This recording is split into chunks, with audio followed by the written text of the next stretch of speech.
تو کیا آپ جانتے ہیں کہ رمضان کے 30 روزے رکھنے سے ہمارے شریر پر کیا اثر ہوتا ہے؟ اس پر جاپانی سائنسدان نے ایک بڑی کھوج کی ہے جس کا جاننا ہر مسلمان کے لیے بے حد ضروری ہے۔ جاپانی بایولوجسٹ یوشونوری اشومی ایک سائنسدان ہے جن کو 2016 میں میڈیسن پر نوبل پرائز دیا گیا۔ ان سے جب پوچھا گیا کہ آپ نے کون سی ایسی چیز بنائی ہے جس کی بنا پر آپ کو دنیا کا سب سے بڑا انعام نوبل پرائز دیا جا رہا ہے، تو انہوں نے کہا تھا کہ میں نے کینسر کی ممکنہ دوا کھوج لی ہے، اور اس بات پر دنیا نے بڑے پر انداز میں ان کی کاوش کو سراہا اور مبارکباد دی گئی۔ اس کے بعد ڈاکٹر یوشینوری اشومی نے کہا کہ میں نے کینسر کی دوا نہیں بلکہ کینسر سے بچاؤ کا حل تلاش کر لیا ہے۔ تو لوگوں نے ان سے پوچھا کہ بتائیے ایسا کیا جائے کہ کینسر جیسے خطرناک مرض سے بچا جا سکے؟ تو انہوں نے کہا کہ جب ہم بھوکا رہتے ہیں تو ہماری باڈی میں موجود غذائیت ختم ہونے لگتی ہے، جس کی وجہ سے جسم بھوک محسوس کرتا ہے۔ اگر اس بھوک کے دوران جسم تک کھانا نہ پہنچے تو ہمارا جسم بھوک کی شدت کی وجہ سے اپنے اندر موجود ان زہریلے سیلز کو کھانا شروع کر دیتا ہے جو کینسر کا سبب بنتے ہیں۔ اس عمل کو میڈیکل کی لینگویج میں آٹوفیگی کہا جاتا ہے۔ اگر آپ چاہتے ہیں کہ آپ کا جسم ایسے بیمار سیل سے پاک ہو تو آپ کو بھوکا رہنا چاہیے۔ جب ایسے سیلز مرنا شروع کر دیتے ہیں تو کینسر کا پرسنٹیج کم ہو جاتا ہے۔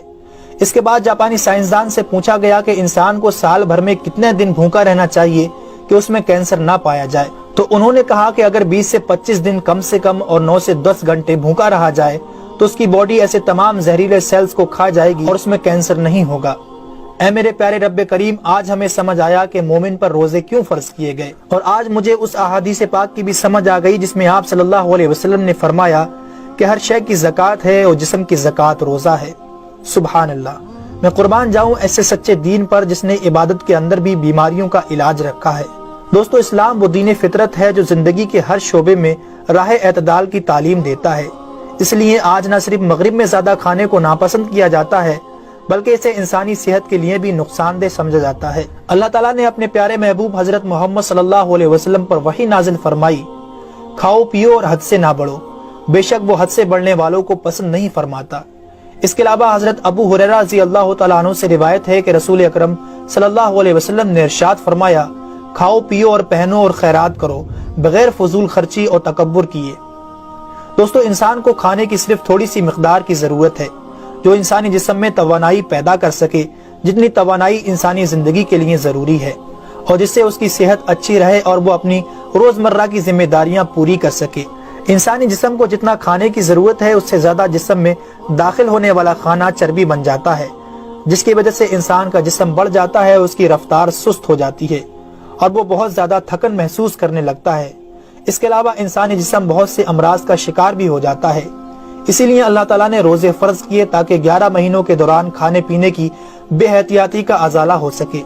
قرآن پاک میں اللہ تعالیٰ نے روزے رکھنے کا حکم ان الفاظ میں بیان فرمایا ہے، اے ایمان والو، تم پر روزے فرض کیے گئے جیسے کہ تم سے پہلوں پر روزے فرض کیے گئے تھے تاکہ تم پرہیزگار بن جاؤ۔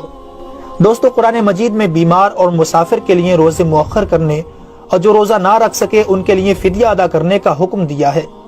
اس کے بعد روزہ رکھنے کی حکمت ان الفاظ میں بیان فرمائی، اور تمہارے لیے روزہ رکھنا ہی بہتر ہے اگر تم جانتے ہو۔ دراصل یہاں یہ بتایا گیا ہے کہ اگر تم موجودہ علم کو سمجھتے ہو تو تمہارے لیے بہتر یہی ہے کہ تم روزے رکھو، کیونکہ روزہ اپنے اندر بے شمار روحانی، نفسیاتی اور طبی فائدوں کو رکھتا ہے۔ روزے کی طبی افادیت کی طرف نہایت مختصر مگر جامع اشارہ نبی اکرم صلی اللہ علیہ وسلم نے ان الفاظوں میں بیان فرمایا، روزے رکھو اور تندرست ہو جاؤ۔ اللہ رب العالمین ہم سب کو اس مہینے میں زیادہ سے زیادہ نیکیاں کرنے اور سارے روزے رکھنے کی توفیق عطا فرمائے، آمین ثم آمین۔ تو کیا آپ جانتے ہیں کہ رمضان میں روزہ رکھنے کے 5 ہیلتھ بینیفٹس۔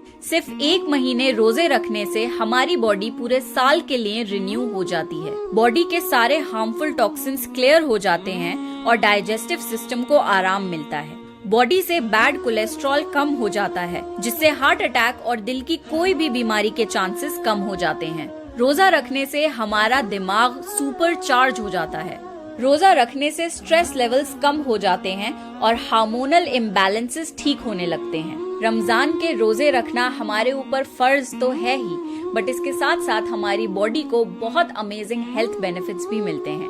سو کوشش کریں کہ آپ رمضان کے سارے روزے پابندی سے رکھیں۔